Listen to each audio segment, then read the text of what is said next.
Washington, AP. The House panel investigating the January 6 U.S. Capitol insurrection requested an interview with Republican Representative Scott Perry of Pennsylvania on Monday, marking the first time the committee publicly sought to interview a sitting member of Congress.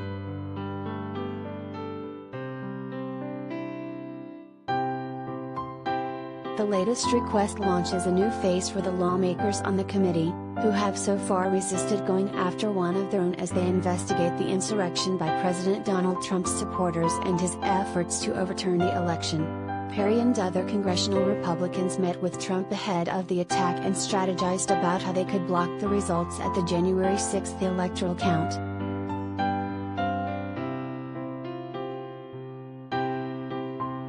In a letter to Perry, Mississippi Representative Benny Thompson, the Democratic chairman of the panel, said the panel had received evidence from multiple witnesses that Perry had an important role in efforts to install Justice Department official Jeffrey Clark as acting Attorney General.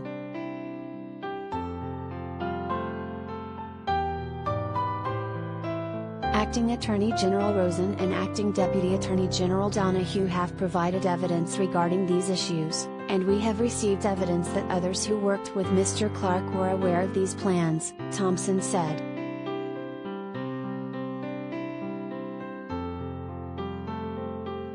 The letter requests an interview with Perry, who pushed the Justice Department to overturn the election and met with Trump ahead of the violent attack, according to investigators.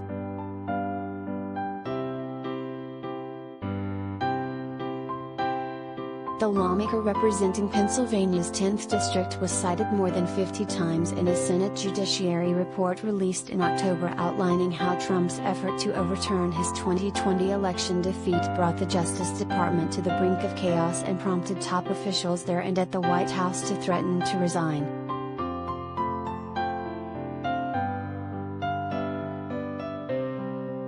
Perry, who has continuously disputed the validity of President Joe Biden's victory in Pennsylvania, has said he obliged Trump's request for an introduction to Clark, then an assistant attorney general whom Perry knew from unrelated legislative matters.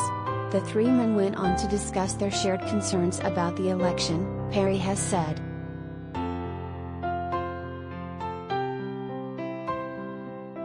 The Justice Department found no evidence of widespread fraud in Pennsylvania or any other state, and senior justice officials dismissed Perry's claims.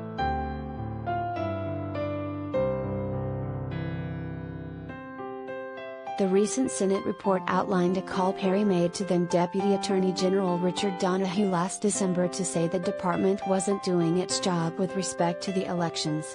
Perry encouraged Donahue to elicit Clark's help because he's the kind of guy who could really get in there and do something about this, the report said.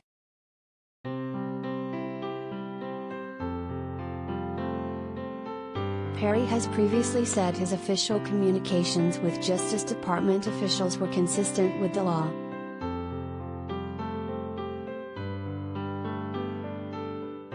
The panel voted in November to hold Clark in contempt after he showed up for a deposition yet declined to answer questions.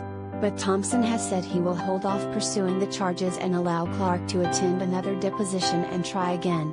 Clark's lawyer has said Clark intends to assert his Fifth Amendment right not to incriminate himself, but the deposition has been repeatedly postponed as Clark has dealt with an unidentified medical condition.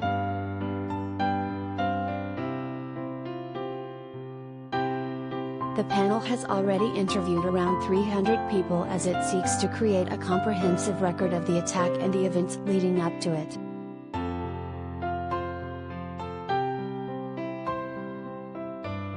Trump at the time was pushing false claims of widespread voter fraud and lobbying Vice President Mike Pence and Republican members of Congress to try to overturn the count at the January 6 congressional certification.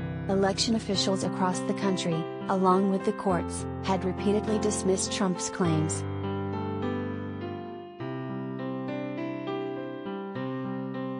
An angry mob of Trump supporters were echoing his false claims as they brutally beat Capitol Police and broke into the building that day, interrupting the certification of Biden's victory.